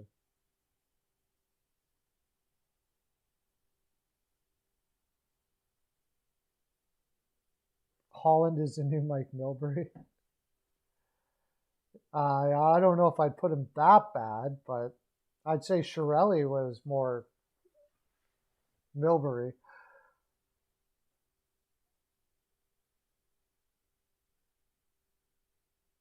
That's the thing. If they're going to play the way they're playing, they should have been more in on Kemper. Colorado gave up a lot for Kemper, but they absolutely needed him, and Edmonton absolutely needed him too.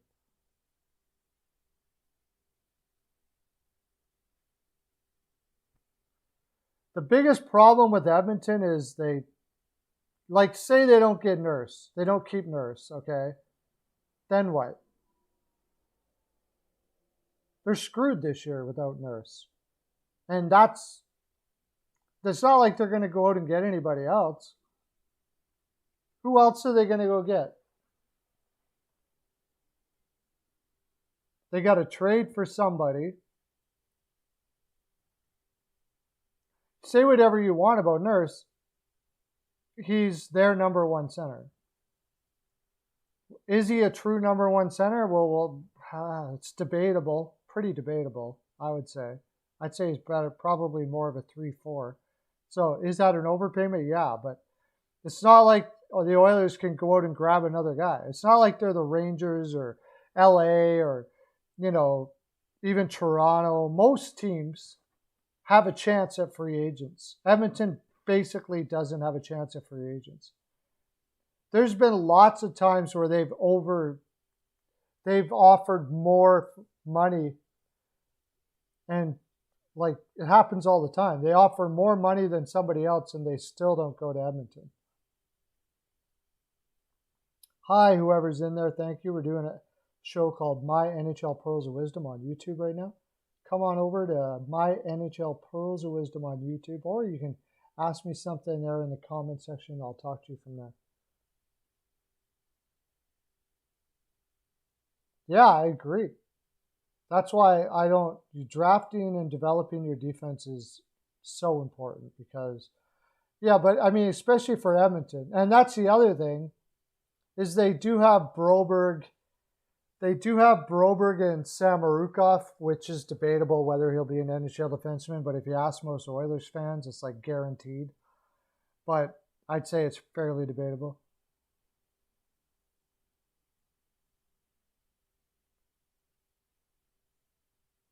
I don't know. Apparently that goalie has got a big attitude problem. I didn't know anything about it. That Weichel guy has a huge attitude problem. That's the reason why he dropped like that. Minnesota's going to give him a shot. But I was not aware. Eric Gustafsson to the Leafs. Yeah, might as well.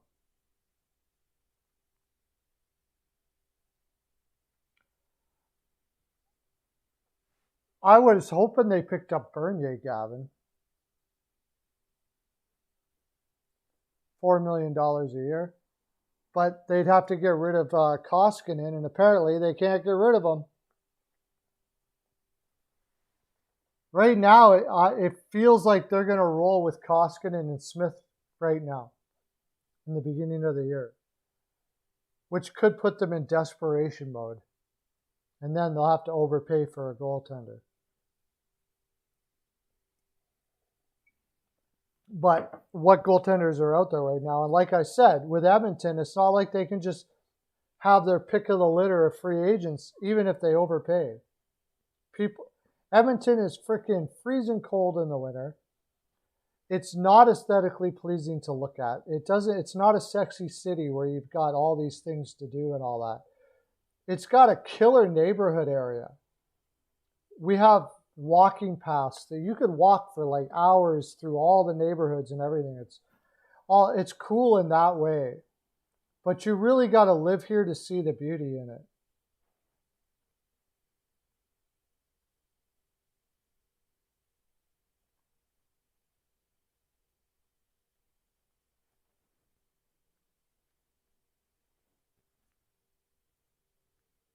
No, the Oilers were out of Wallstat. There is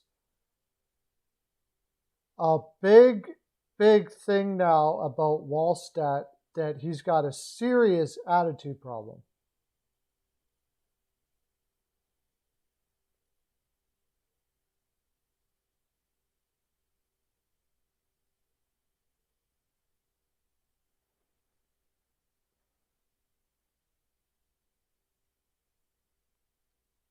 Like a serious attitude problem, apparently.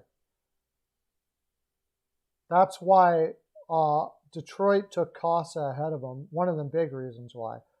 Also, Casa's like a Mike Smith. He's more flexible. Wallstat is very much like he's not a reflex goaltender. He's a positional goaltender.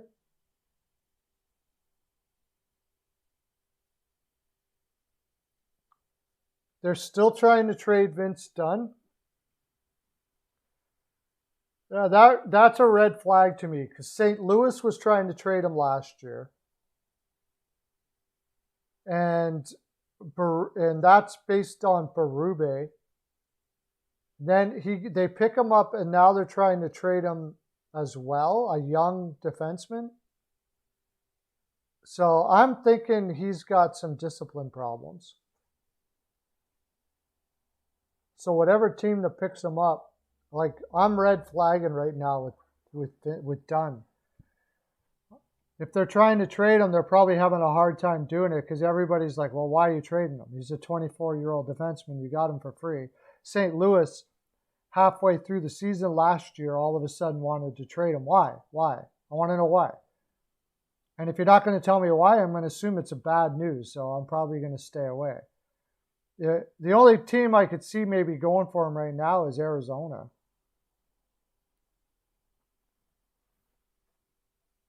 Oh, it's arbitration?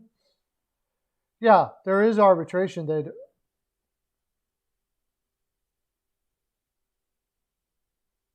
They need to have the money for Johnny Gaudreau. Who? They're trying to get Johnny. You're trying to say that they're going to try to get Johnny Gaudreau somehow?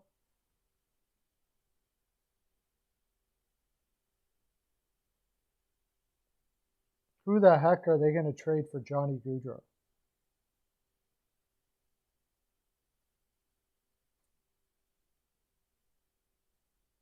Include that, I mean, what deal that could Seattle do to get Johnny Gaudreau that wouldn't be beat by somebody else? That's what I don't understand about that deal. I sort of get it because he's younger. Yeah, but how are they going to get him? They're going to give up their number 1 next year, sir? First pick, their first round pick? How the heck would they get Johnny Gaudreau? That, like, give me a package that a team like Philadelphia or somebody can't beat.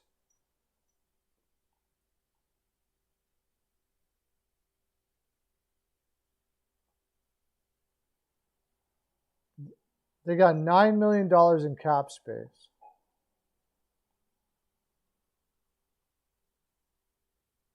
They don't have any prospects.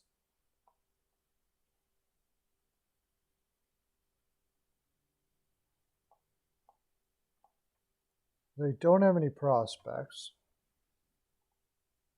Who the heck would they trade? Vince Dunn would have to be in that deal, I guess. But he doesn't have much value right now. Donskoy? Vince Dunn, Donskoy. Their first next year. It'd have to be their first next year. It's the only thing of value, but why would you do that? No way I would trade my first next year. Even straight up for Gaudreau. There's no way.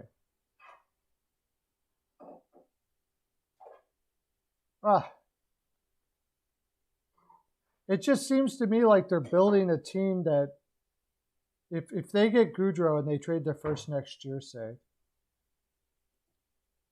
they're basically building a team that's just barely like good enough to make the playoffs, but not do much when they're in it. And that's not good. You don't want to do that. I don't know. Where did you hear that, Bill? That they're looking to trade for Johnny Gaudreau?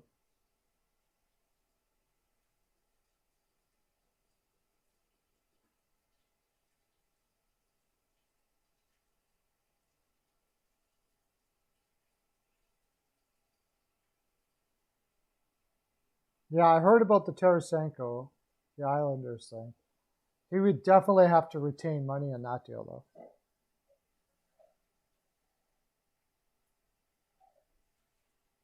They would definitely have to retain. I would think. I don't think they could do that straight across. ESPN Media, really? That is a weird trade.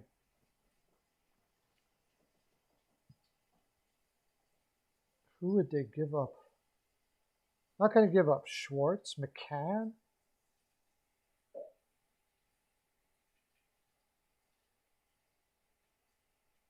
It's not like they can do a 3-for-1 or something. McCann, Vince Dunn, and I don't know if they did get Gaudreau. I mean, if they got Gaudreau, they're not gonna. It's not like they're a contender or something. It doesn't make any sense.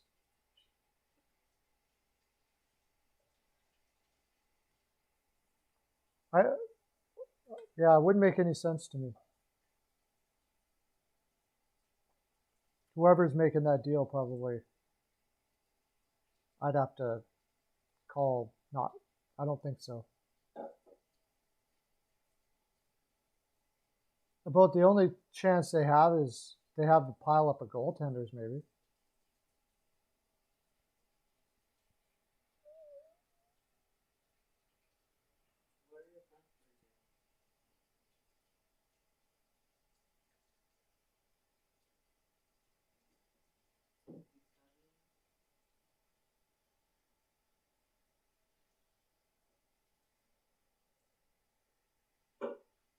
You have a feeling that Francis is doing something suspicious. Well, that would go against his nature. He's not usually a guy that surprises you too much. The Schwartz pickup makes sense because it's his type of player. So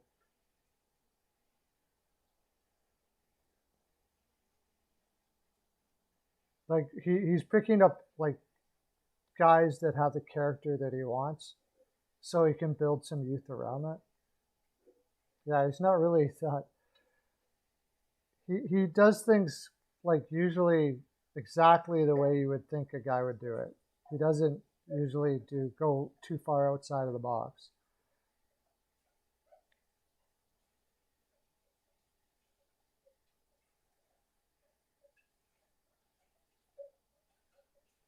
Did I call it Weichel? Yeah. I meant to say whatever his name is, Westfelt or something like that. But apparently he's got a serious attitude problem anyways.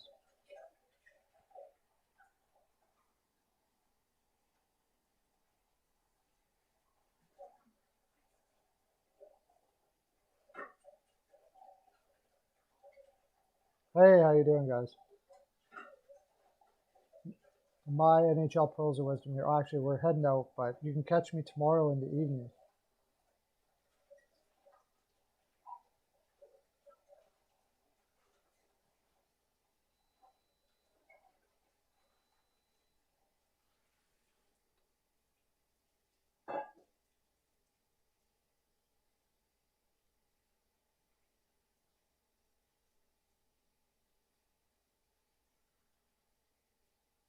Apparently, Pittsburgh is going to go with Jari. They think that they got new goaltending coaches. They brought up the coach that was his goaltender coach in the AHL. Jari did really well with them before. Apparently, they're going to fly with him because it's pretty hard to. What are they going to do? Like, they can't trade him. I don't think any GM is going to trade for Jari right now. And you got to trade. They have to trade him to make room for another goaltender. I know who Dobin is out there. Probably, I'm thinking. But again, they got to trade him somewhere to get Hudobin. They're not going to trade him to Dallas because Dallas needs to do something with him. So, like Dallas needs to get. They have 3 goaltenders if right now as it stands. Ottinger, Holtby, and Hudobin. So almost assuredly Hudobin's going to go. Because Hudobin had a bad problem with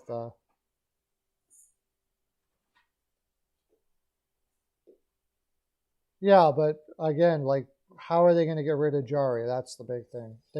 They're in a position where they have no choice but to go with Jari. Really, I don't see how they can. Nobody's going to take him.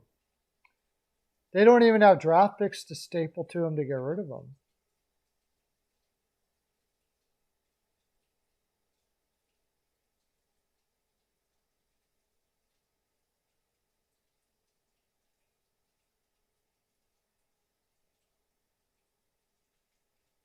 So they're out on Jack Eichel now again. Where did you get that, Bill? Are you talking about that Buffalo goaltender, John Weichel? He signed an AHL contract, apparently, if that's who you're talking about.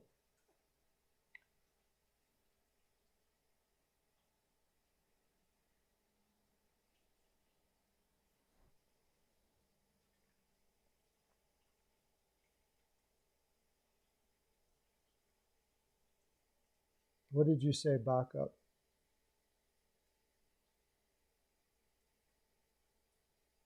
I think Pittsburgh's defense is actually a lot better than people think. Not because of who they have on defense, but their forwards play so well defensively. They come back, they support their defense quite a bit.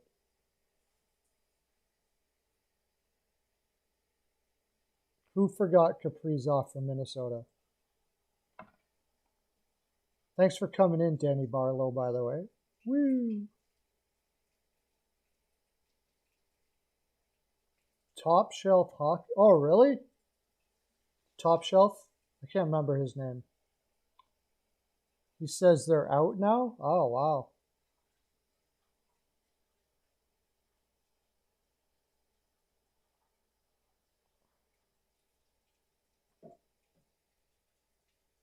Who forgot? Is that where you're talking about the Olympic roster, Danny Barlow?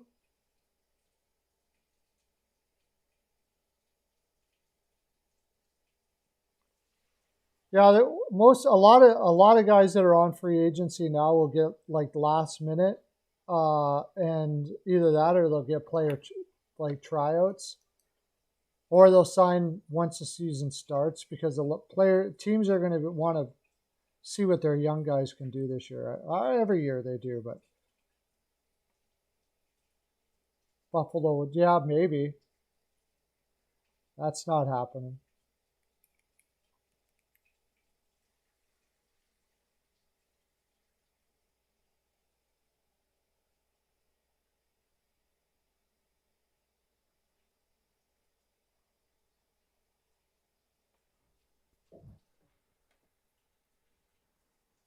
Anyways, I guess I gotta go.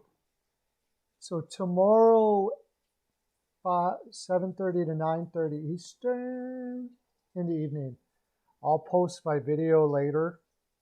You guys can watch that. Jeff Skinner is trash. That is going to be interesting to see what Jeff Skinner does in Buffalo this year, though, with that new coach and stuff like that. Yeah, I know Top Shelf does trade rumors. Yeah, he's a rumor guy. He's pretty good. I like him right now. Okay, well, I guess that's not very good for my video I did then, is it? I can't do anything about it. When I come back, I'll post it and we'll take a look at it. But if they're saying that they're going to be in and out, in and out, in and out, there's going to be so much haggling back and forth with that trade. Buffalo's got to they got to nail that. They can't screw that up. It's got to be. Usually, when something is going on this long, it's tough. They got to nail that trade, nail it, and I don't know. Apparently they told their people that he would be traded before the draft. So I don't know who's telling the truth or who's lying or whatever. And then Adams comes out and says that he may have to start the season with the Sabres, but I don't think he's going to play at this point. So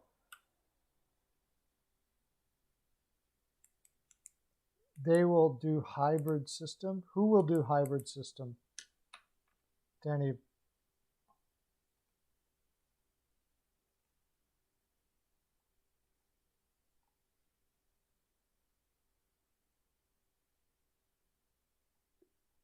Are you talking about the Russians now, Danny Barlow? You came in and said, I really want to make sure I'm understanding what you're saying there, bud. Who will do a hybrid system, Danny Barlow?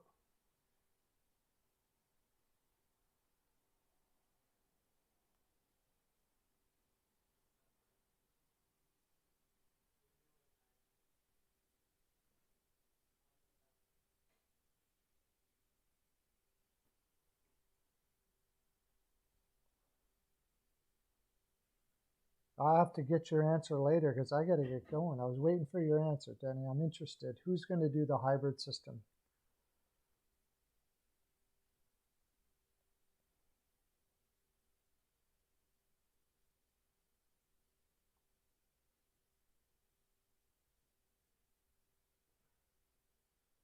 Yeah, take care. Tell me, write it in the comment section, Denny Barlow, what your hybrid system thing is. I got to get going. Have a great day, everybody.